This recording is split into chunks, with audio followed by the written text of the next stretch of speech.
সেই এবং টেলের মধ্যে আমরা একটা অর্থগত এবং একটা গ্রামারগত দুইটা পার্থক্য দেখি।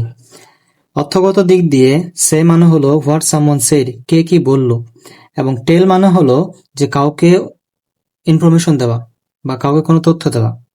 আমরা যদি উদাহরণগুলো দেখি, যে সে সেড সি ওয়াজ টায়ার্ড, সে বলল সে ক্লান্ত।